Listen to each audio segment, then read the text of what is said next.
우리 함께 주님 찬양해. 그리고 다시 한번 찬양하겠습니다.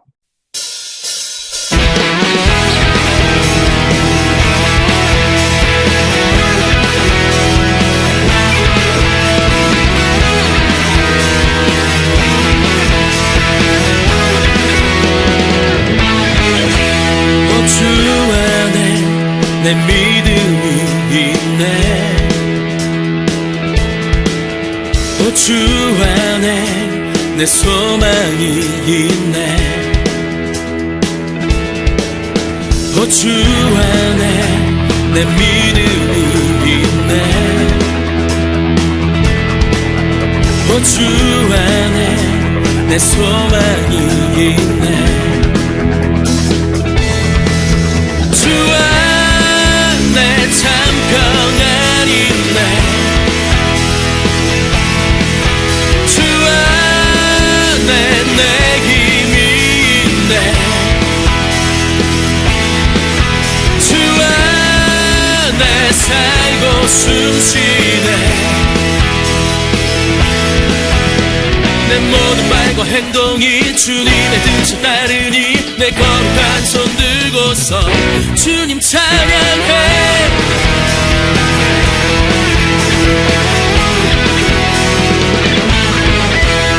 주 안에 내 믿음이 있네.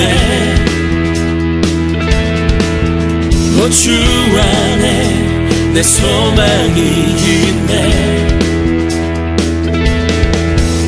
주 안에 내 믿음이 있네. 주 안에 내 소망이 있네.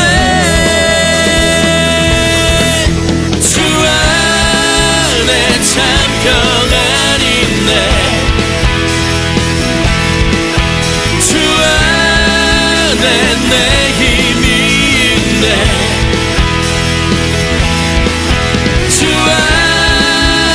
살고 숨쉬네. 내 모든 말과 행동이 주님의 뜻을 따르니 내 거룩한 손 들고서 주님 찬양해.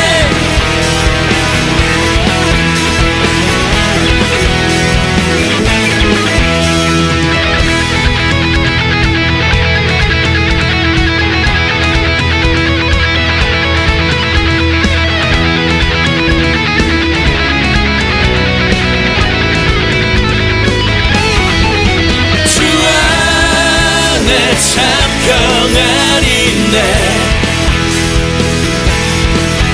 주 안에 내 힘이 있네.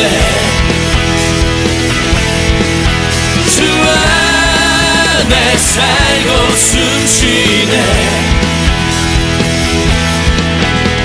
내 모든 말과 행동이 주님의 뜻을 따르니 내 거룩한 손 들고서 주님 찬양해.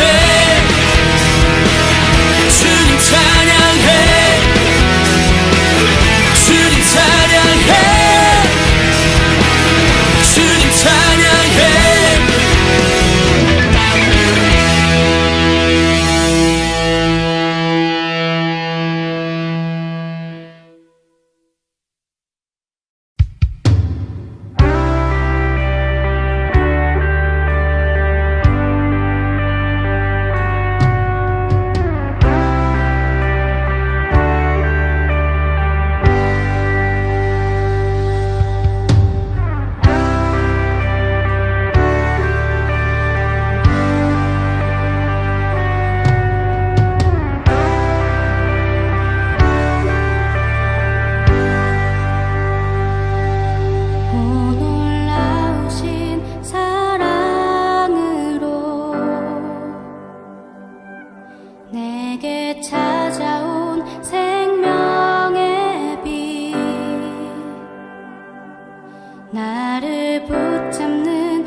시간 이동혁 목사님께서 대표로 기도해 주시겠습니다.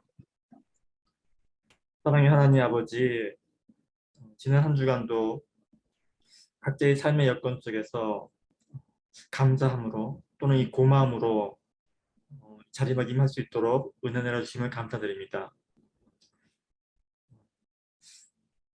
우리의 이 교회 공동체를 통해서 영광 받으시는 하나님 아버지, 무엇보다 우리에게 함께 할 수 있는 좋은 친구 교회 공동체를 허락하여 주심으로 인하여 깊은 감사를 드립니다. 아버지 하나님, 특별히 어깨 통증으로 인하여서 고통받고 있는 우리 이용표 목사님이 다음 주에 그 수술 여부를 결정하기 위해서 MRI 검사를 받는다고 합니다. 아버지 하나님, 주께서 함께하여 주시어서 주께서 그에게 허락하신 그 국수 사역을 그 아름다운 사역을 잘 감당할 수 있도록 그 형편과 상황으로 주께서 인도하여 주시옵소서. 하나님 아버지, 저희 좋은 친구 교회에는 장애로 인해서 불편함을 겪고 있는 성도들이 많이 있는데 요즘 들어 이런 더운 날씨를 마주하게 됨에 따라 우리가 겪게 되는 이런 많은 불편함들이 또 이런 그런 고난스러운 경험을 통해서 그러나 아버지 이런 여건들을 통해서 또한 우리 주님의 한량없는 은혜를 경험할 수 있는 그런 통로가 될 수 있도록 저희들의 마음을 또한 넓혀주셨고 은혜로서 인도하여 주시옵소서. 아버지 하나님, 우크라이나의 이 전쟁이 길어짐으로 인하여서 무고하게 고통받는 사람들이 늘어가고 있는데 우리 주님만이 주실 수 있는 그런 위로와 사랑으로서 그들에게 은혜 내려주시기를 간절히 기도합니다. 그 땅에 그 피로 물들은 그 고난의 땅, 그 전쟁터에 우리 주님의 사랑과 평화가 넘쳐나게 되기를 이 시간 다시 한번 간절히 기도합니다. 그러한 전쟁의 상황들을 바라보는 저희들에게 또한 악을 대하는 그런 마음가짐을 다잡게 하시고 그로 인하여서 세상의 모든 존재들에게 세상스럽게 감사하는 마음을 가질 수 있는 그런 마음을 또한 허락하여 주시옵소서. 아버지 하나님, 오늘 말씀을 전하실 우리 이용표 목사님 위에 함께해 주셔서 그가 전하는 하나님의 말씀으로 인하여서 이 시간 우리 모두가 깊은 은혜를 체험할 수 있도록 인도하여 주시옵소서.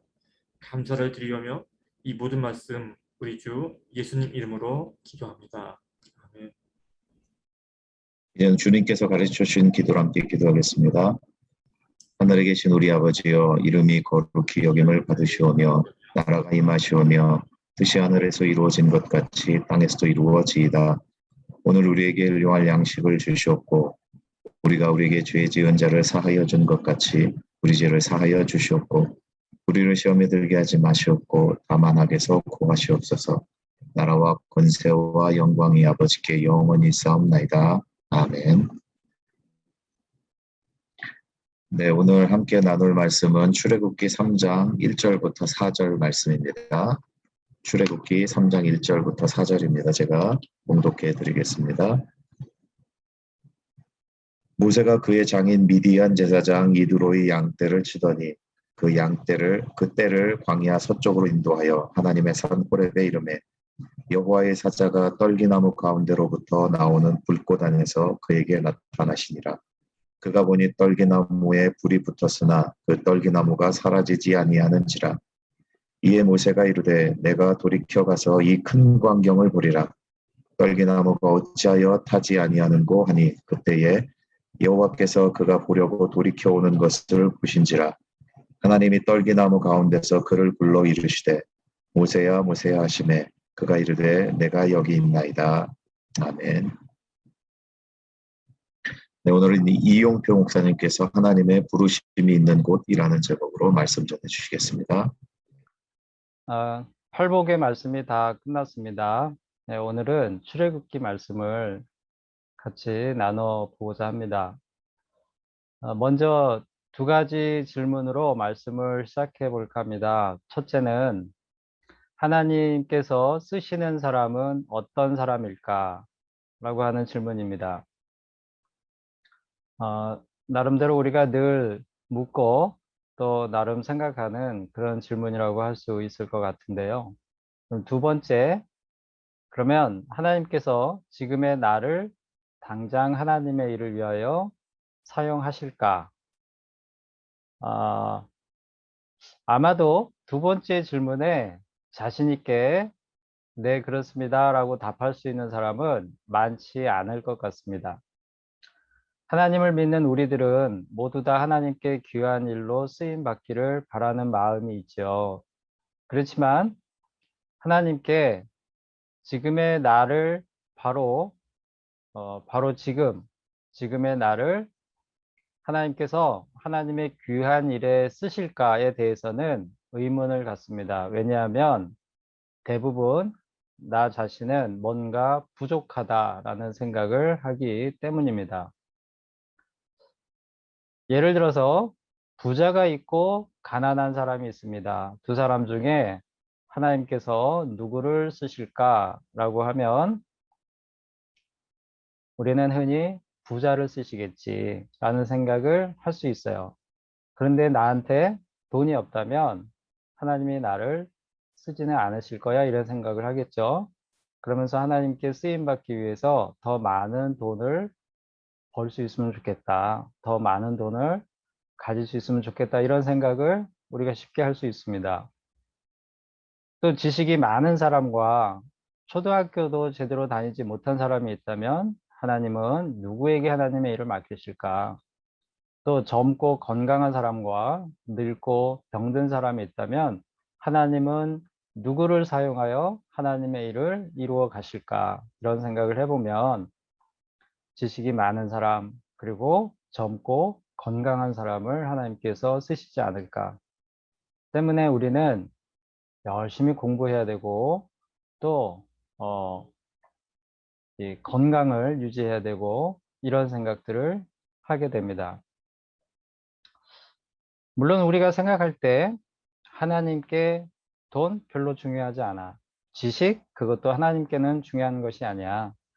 건강도 하나님의 일을 하는데 반드시 꼭 있어야 되는 것은 아니야 라고 우리가 생각할 수 있어요. 하지만 현실에 부딪혀 살다 보면 아무래도 하나님께서 부자나 지식이나 재능이 많은 사람, 그리고 건강한 사람에게 하나님의 일을 더 많이 맡기실 것 같은 그런 생각을 은연중에 합니다. 그래서 지금 당장 나에게 뭔가 부족한 상태라면 하나님께서 나에게는 일을 주시지 않을 것 같은 그런 느낌을 갖는 거죠. 또 한편으로는 내가 하나님의 일을 하기 위해서는 뭔가 더 있어야 된다. 뭔가 조건이 더 좋아야 된다. 이런 생각들을 은연중에 합니다. 그러다 보니까 지금 당장 하나님께서 날 쓰실까? 라고 누군가 질문을 하면 또 스스로에게 질문을 하면 네, 그렇습니다라고 자신 있게 대답을 못 하는 거죠.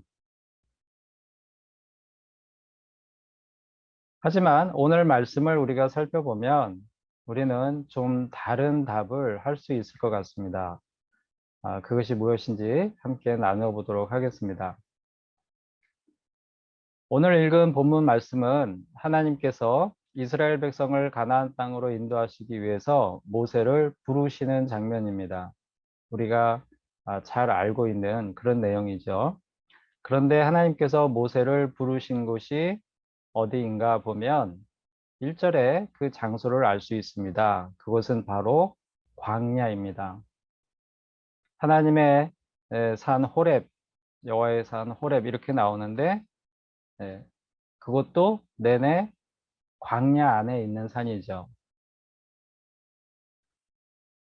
장인 이드로의 양떼를 치던 모세가 양떼를 광야 서쪽 호렙산에 양떼를 데리고 이르렀을 때 이상한 광경을 목격합니다. 떨기나무 한 그루가 있는데 그 나무에 불이 붙었습니다. 그런데 불이 활활 타오르는데 금방 타서 없어져야 할 나무가 타지 않고 나무의 모양이 그대로 유지되고 있는 거예요. 이 놀라운 광경을 목격한 모세가 가까이 가서 이게 어찌된 일인지 가까이 가서 보려고 나무에 다가가는데 나무 가운데서 모세야, 모세야라고 모세를 부르시는 하나님의 음성을 듣습니다. 그리고 이에 모세가 내가 여기 있나이다 라고 답을 하고 있습니다. 이 일이 일어나고 있는 곳은 바로 광야입니다. 모세에게 이 광야는 어떤 곳일까? 우리는 모세의 일생을 잘 알고 있습니다. 모세가 광야로 오기 전에 40살이 되기까지 살았던 곳은 바로의 궁궐이죠. 그때 모세의 신분은 공주의 아들이었습니다. 모세는 공주의 아들로서 당시 애굽의 최고의 엘리트 교육을 받고 높은 지위 그리고 풍요함을 누리며 살았습니다. 그런데 그는 유아 시절 자신의 유모로 들어온 친어머니로부터 아마도 이스라엘의 민족의 정체성을 이어받았을 것입니다. 그래서 그의 마음에는 늘 동족 이스라엘 백성에 대한 동정과 연민이 있었을 테고 그러던 중에 40살이 되었을 때 성경 말씀에 보니까 그가 동족을 돌아볼 마음을 가졌다 이렇게 나옵니다. 동족 이스라엘 사람들을 근데 마침 보니까 이 동족 이스라엘 사람을 괴롭히는 애굽 사람이 있어요. 그때 모세가 자기 동족을 돌아볼 마음으로 그 애굽 사람을 쳐서 죽입니다. 모세는 그 죽은 자를 몰래 모래에 묻지요. 하지만 이내 탄로가 나고 바로가 이제 모세를 죽이려고 하자 미디안 광야로 도망을 칩니다. 그는 미디안 광야에서 미디안 사람의 제사장 이드로의 딸과 결혼을 하고요. 장인 이드로의 양떼를 치는 일을 하게 됩니다.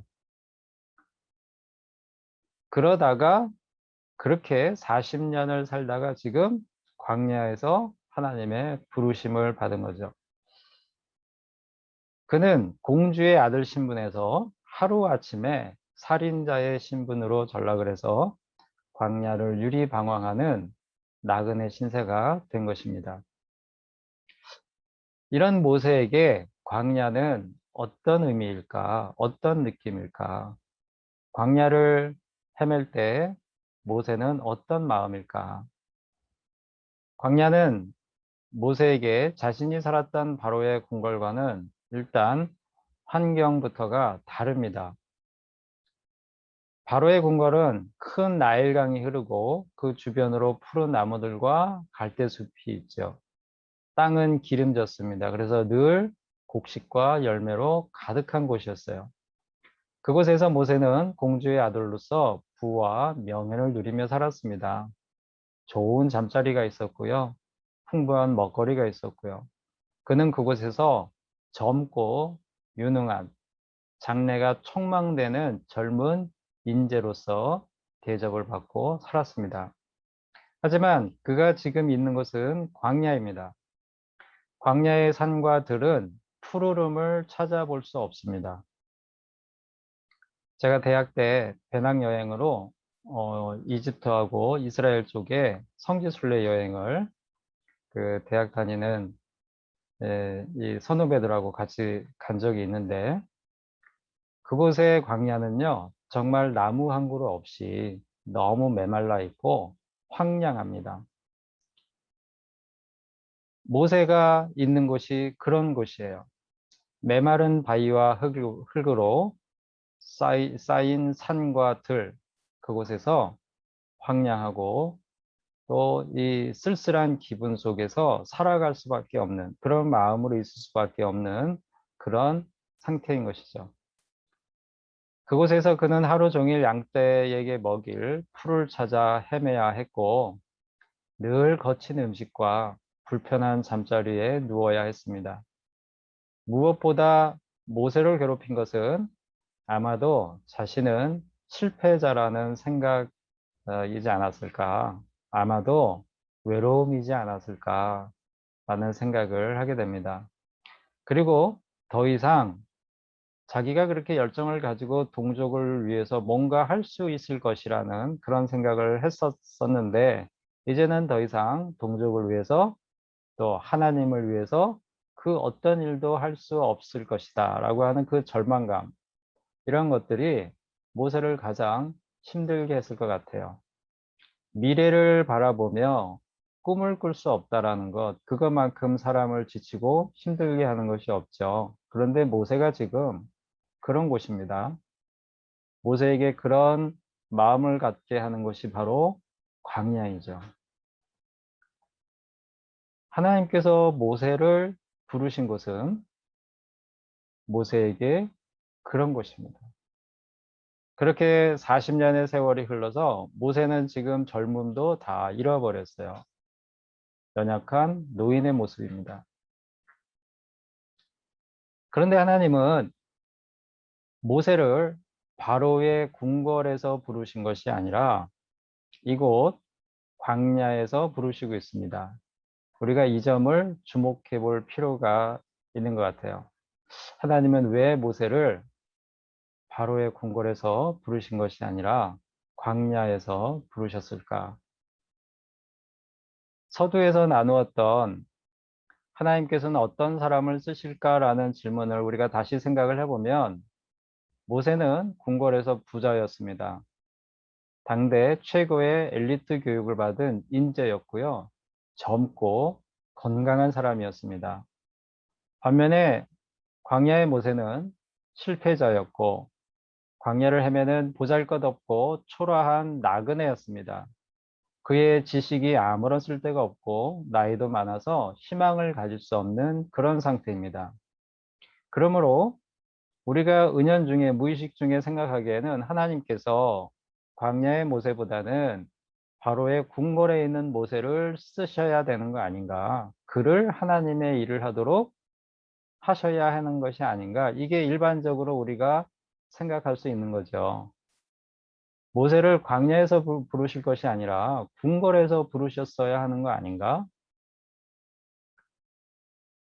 하지만 하나님은 궁궐이 아닌 광야에서 모세를 부르십니다. 이 점에서 우리는 하나님의 부르심은, 하나님의 일을 한다고 하는 것은, 하나님께 쓰임을 받는다라고 하는 것은 우리가 은연중에 생각하는 것과 다르다는 것을 깨닫게 됩니다. 그리고 이 깨달음은 곧 우리에게도 하나님의 부르심에 응답할 수 있다는 희망을 갖게 합니다. 이 모세를 광야에서 부르시는 이 하나님의 부르심의 놀라운 의미를 두 가지로 나눠보고자 합니다. 첫째, 하나님의 부르심은 광야를 거룩한 곳이 되게 하시는 그런 부르심입니다. 우리가 4절까지 읽었는데 이어지는 5절 말씀을 보면 우리 다 같이 한번 읽어보겠습니다.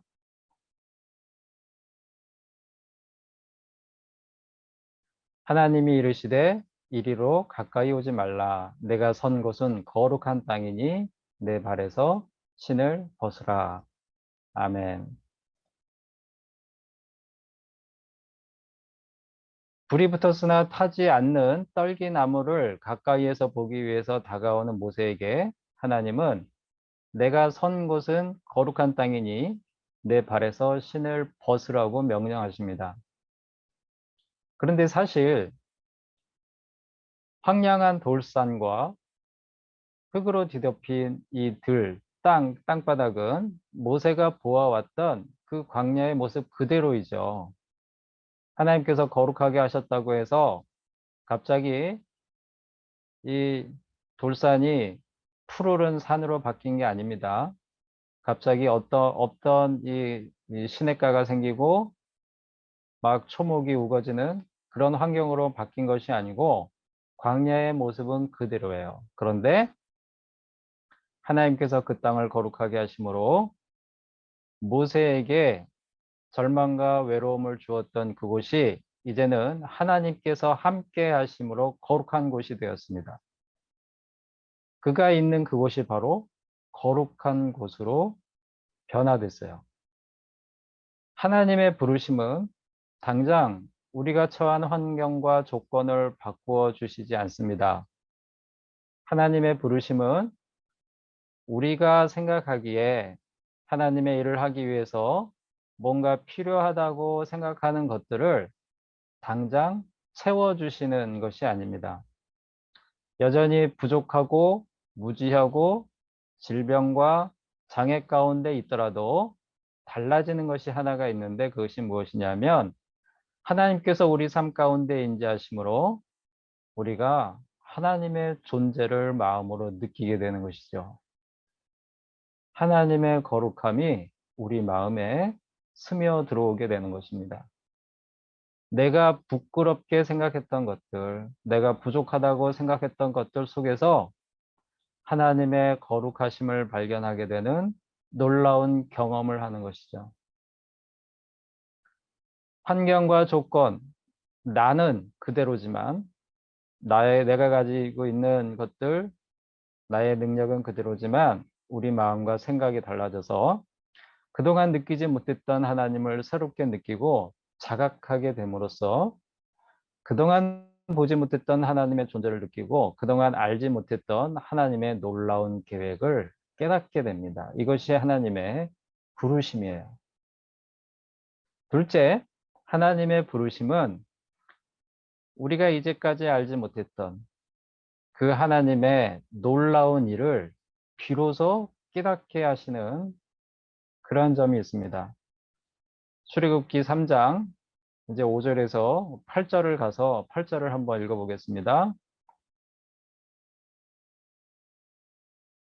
내가 내려가서 그들을 애굽인의 손에서 건져내고 그들을 그 땅에서 인도하여 아름답고 광대한 땅, 젖과 꿀이 흐르는 땅, 곧 가나안 족속, 헷 족속, 아모리 족속, 브리스 족속, 히위 족속, 여부수 족속의 지방에 데려가려 하노라. 아멘. 하나님께서 모세를 부르시면서 모세에게 알려주시는 하나님의 일이에요, 지금. 내가 너를 왜 부르는지, 너를 어디에 쓰려고 하는지, 그거를 하나님께서 모세에게 알려주시고 있습니다. 그게 뭐죠? 우리가 잘 알고 있죠? 모세가 받았던 사명은 이스라엘 민족을 애굽에서 데리고 나와서 하나님께서 약속하신 가나안 땅으로 인도하여 내는 거였습니다. 이거는 모세가 그전에는 감히 상상도 할 수 없었던 일이에요. 사실 모세는 바로의 궁궐에 있을 때 자기가 하나님의 일을 할 수 있을 것으로 생각을 했습니다. 그래서 자기가 하는 일이 하나님의 일이라고 생각을 했어요. 사도행전 7장 22절에서 25절 말씀을 우리 다 같이 한번 읽어보겠습니다.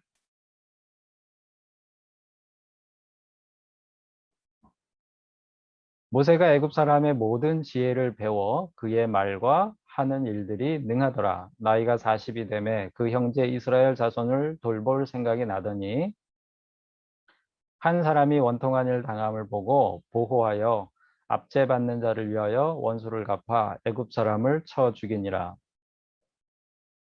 그는 그의 형제들이 하나님께서 자기의 손을 통하여 구원해 주시는 것을 깨달으리라고 생각하였으나 그들이 깨닫지 못하였더라. 아멘. 이 말씀은 초대교회 스데반 집사가 순교 직전에 성령의 능력으로 담대하게 유대인들 앞에서 전하던 말씀에 나오는 그런 내용이죠. 하나님은 이 말씀에서 모세가 애굽의 모든 지혜를 배워 말과 하는 일이 능했다고 말씀하십니다. 모세가 하나님께 자신은 말이 어눌한 자다 이렇게 이야기하죠, 나중에. 그런데 여기 보니까 말에 능했다라고 그래요. 원래 말 못하는 사람이 아니었어요. 그가 말을 잘할 수 있었던 것은 애굽의 모든 지혜를 배웠다라고 나오는 이렇게 모든 지혜를 배웠기 때문입니다. 지금으로 치면 박사 과정까지 다 끝낸 거예요. 최고의 인류 대학에 가서 박사 과정까지 다 마치고 그리고 공부만 한 것이 아니라 그는 그것을 써먹을 수 있는 그러한 능력이 있는 사람이었어요. 지금으로 치면 최상류층의 지위를 누리며 최고의 교육을 받은 당대의 엘리트였죠. 언변과 재능이 뛰어난 사람이었습니다. 사람들이 흔히 생각하는 하나님의 일을 하기에 뭐 한 가지 부족함이 없는 뛰어난 인재였어요. 사람들은 이렇게 생각해요. 우리 아이들이 하나님의 일을 하기 위해서 많은 영향력을 끼칠 수 있으면 좋을 것 같아요. 그렇죠? 그래서 우리 아이들이 훌륭한 인재가 되기를 기도합니다. 그래야 하나님의 일을 더 많이 할 수 있을 것 같은 그런 생각을 가져요. 그런 생각으로 모세는 지금 하나님의 일을 할 수 있는 최고의 자격을 갖춘 그런 사람이었죠. 아마 모세 자신이 생각하기에도 자신의 능력으로 스스로 하나님의 일을 할 수 있을 것으로 생각했을 겁니다. 그래서 40살이 되었을 때 동족 이스라엘을 위하여 뭔가 해야겠다는 생각을 합니다. 자기 민족을 돌볼 생각을 했다. 이렇게 말씀하시죠. 방금 읽은 말씀 중에 25절 말씀을 보면 모세는 하나님께서 자기를 통하여 이스라엘 민족을 구원해 줄 것으로 생각했다라고 나와요. 애굽의 모든 지혜를 배워서 말과 일에 능한 자기 자신을 통하여 하나님이 무엇을 할 것이다. 이게 모세가 가지고 있었던 생각이었고 모세의 꿈이었고 모세가 생각하는 하나님의 일하시는 방식, 계획이었어요. 그러던 차에 동족을 괴롭히는 애굽 사람을 보고 그는 자신이 가지고 있는 능력으로 그 애굽 사람을 쳐서 죽이고 그리고 자기가 가지고 있는 지식으로 그 애굽 사람을 몰래 모래 속에 묻습니다. 감추는 거죠. 이것이 당대의 최고의 엘리트였던 모세가 하나님의 일이라고 생각할 수 있었던 것의 전부였어요. 그가 스스로 할 수 있다라고 생각하면서 했던 것의 전부였습니다.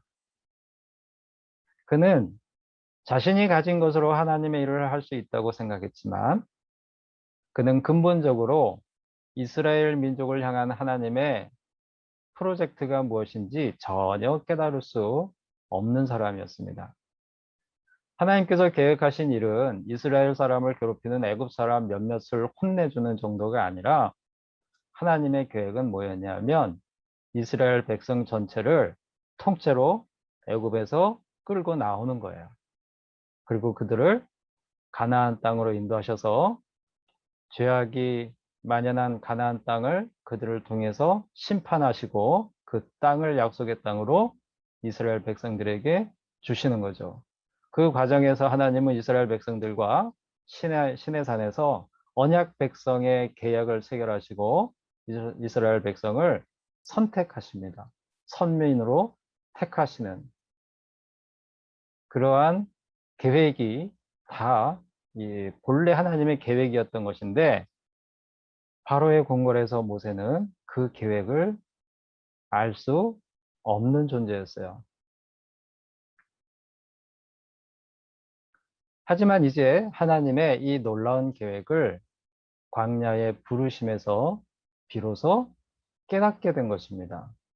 하나님이 비로소 그에게 알려주신 거예요. 왜 그랬을까? 왜 광야에서 알려주셨을까? 하나님은 왜 모세를 광야에서 부르셨을까요? 궁궐에서 부르셨으면 더 잘할 수도 있을 텐데 그게 우리들의 생각이에요. 하나님께서 나를 쓰시려면 나에게 필요한 것들을 더 주시면 물질을 채워주시든가 아니면은 지식을 더 채워주시든가 아니면은 건강을 주시든가 어떤 재능을 주시면 내가 더 많이 하나님의 일을 할 수 있을 것인데 라는 생각을 하는 거나 모세를 궁궐에서 부르셨으면 모세가 더 많은 일들을 할 수 있었을 텐데 라고 생각하는 거나 똑같아요. 그런데 하나님 그렇게 하지 않으십니다. 그렇게 하지 않으셨어요. 왜 그러셨을까? 출애굽기 3장 11절 말씀 내내 이제 3장에 나오는 말씀이죠. 거기에 보면 모세가 하나님께 이렇게 말씀 드립니다. 이런 고백을 해요. 우리 다 같이 한번 보겠습니다. 모세가 하나님께 아뢰되 내가 누구이기에 바로에게 가며 이스라엘 자손을 애굽에서 인도하여 내리까. 아멘. 모세는 자신이 아무것도 할 수 없는 존재라고 말씀드리고 있어요. 모세는 무기력한 자신의 모습을 고백하고 있습니다. 반면에 그의 무기력함은 앞으로 이루어질 모든 것이 하나님께서 하시는 일임을 인정하게 되는 그런 마음을 갖게 돼요. 바로의 궁궐에서의 모세는 자신이 할 수 있을 걸로 생각을 했습니다. 자신의 위치가 물론 하나님께서 주신 걸로 생각을 했어요. 그런데 그걸 가지고 자신이 할 수 있을 것으로. 지금 모세가 광야에서 나는 아무것도 할 수 없는 존재다라고 하는 이 고백은 바로의 궁궐에서는 모세가 전혀 가질 수 없는, 도저히 가질 수 없는 그런 마음입니다. 그런데 이제 그가 실패와 절망을 통해서 그런 마음을 갖게 되었죠. 그래서 이제는 자연스럽게 전적으로 하나님께 맡기고 하나님만을 의지할 수밖에 없는 그런 마음이 된 거예요. 광야가 그를 그렇게 만들었습니다. 우리가 부족하다고 느끼는 것들, 우리가 당하고 있는 고난, 어려움들이 우리 마음을 그렇게 만들어가고 있을 수 있다는 거예요. 하나님이 그 때를 기다려 우리를 부르십니다. 40년의 광야 생활을 통해 이제 그는 그런 마음을 자기가 원해서 가진 게 아니죠. 그렇게 가질 수밖에 없는 삶을 살았어요. 그런데 그 때를 기다려 비로소 하나님께서 하나님의 일을 위하여 그를 부르시는 겁니다. 지금 우리가 있는 곳은 어디입니까? 만일 나에게 물질이 있고 지식과 재능이 또 건강이 있어서 내 힘으로 무언가 할 수 있다고 생각을 한다면 우리가 있는 곳은 바로의 궁궐일지 모릅니다. 이상하게도 가진 것이 많은 사람들은 하나님의 일에는 별로 관심이 없어요. 그런 사람들이 많습니다. 자신의 것을 자랑하는 마음이 있기 때문에 하나님의 일을 한다고 하면서도 사실은 자신의 일을 합니다. 하나님의 일을 빙자하여 자신의 이름을 드러내고 하나님의 영광을 가로채는 일도 많아요. 예수님이 만났던 부자들이 그랬고요. 그때 당시에 바리새인과 같은 당시의 지식인들이 그랬습니다. 그들의 그 당시에 많은 것들을 누렸던 사람들은 예수님의 말씀에 관심을 두지 않았어요. 그들이 입으로 하나님을 늘 얘기했지만 하나님의 말씀 율법을 가지고 자신들의 권위를 세웠지만 그들은 정작 하나님의 일에 관심을 갖지 않았습니다. 자신들이 가진 것을 지키는 일에 관심이 있었을 뿐이죠. 그러므로 만일 우리에게 뭔가 있다라고 한 가지라도 나에게 뭔가 있다라고 생각을 하고 있다면 우리는 그것으로 교만하지 않도록 기도해야 돼요. 그래야 하나님의 일을 할 수 있습니다. 내가 생각하는 일이 하나님의 일이 맞는지 끊임없이 살피고 기도하며 하나님의 음성에 귀를 기울여야 할 것입니다. 반면에 부족함이 많아서 나는 하나님께서 쓰시는 사람이 될 수 없을 것이라는 생각을 가지고 있다면 우리가 있는 곳은 광야일 수 있습니다. 그렇다면 절망하고 포기할 것이 아니라 하나님의 부르심에 응답할 수 있기를 바랍니다. 우리에게 연약함이 있고 여건과 환경이 허락하지 않고 건강이 나쁘고 우리 몸에 장애가 있어서 하나님의 일을 할 수 없을 것처럼 느껴진다면 우리 삶 가운데 임재하시는 하나님의 음성에 귀를 기울일 수 있기를 바랍니다. 우리의 환경과 조건은 그대로일지라도 하나님께서 우리가 있는 그곳을 거룩하게 하세요.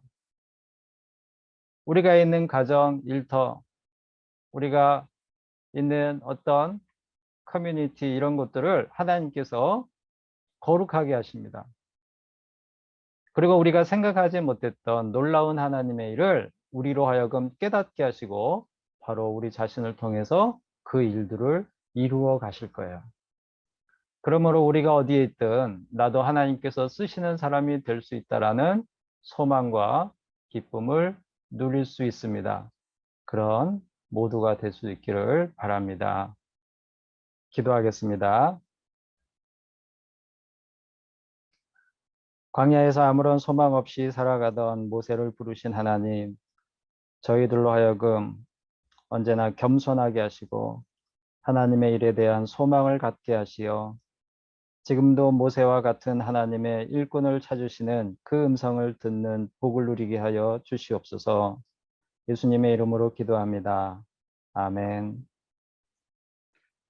우리 함께 주 한 분만이 찬양 드리겠습니다.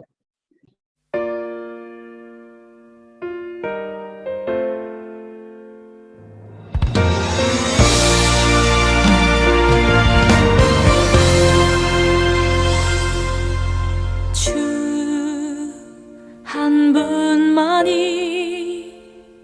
이 모든 세상 창조하셨네. 우리 소유로 알던 그 모든 영광이 다 주께 속했네. 주 한 분만이 감춰진 진리 드러내시네. 주의 모든 계획은 그 어느 누구도 바꿀 수 없으리. 주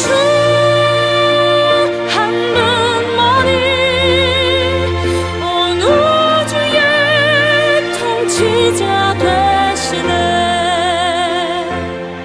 생명 있는 모든 것 오직 하나님만 찬양케 하소서.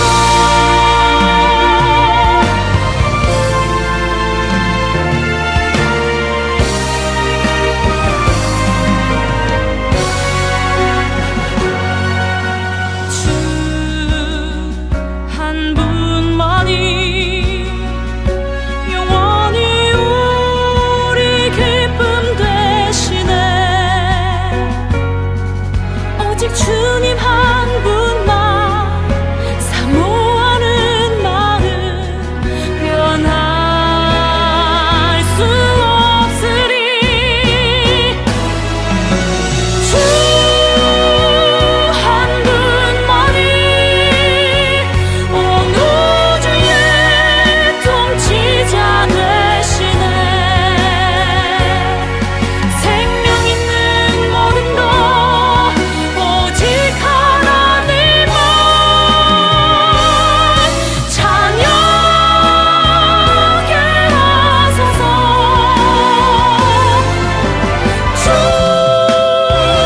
한 분만이 온 우주의 통치자 되시네. 생명 있는 모든 것 오직 하나님만 찬양케 하소서. 생명 있는 모든 것 오직 하나님만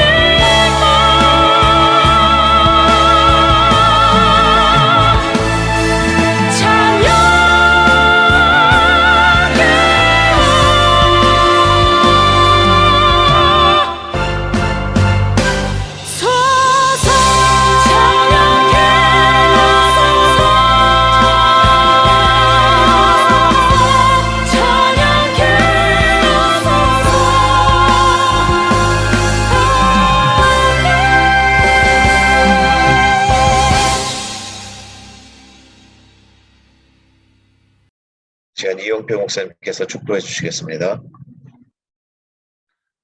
우리 주 예수 그리스도의 크신 은혜와 하나님의 지극하신 사랑하심과 성령의 교통하심이 하나님께 쓰임 받기를 소망하는 예배에 참여한 모든 이들의 머리 위에 저들의 가정과 일터와 앞길에 이제부터 영원까지 함께 있을지어다. 아멘.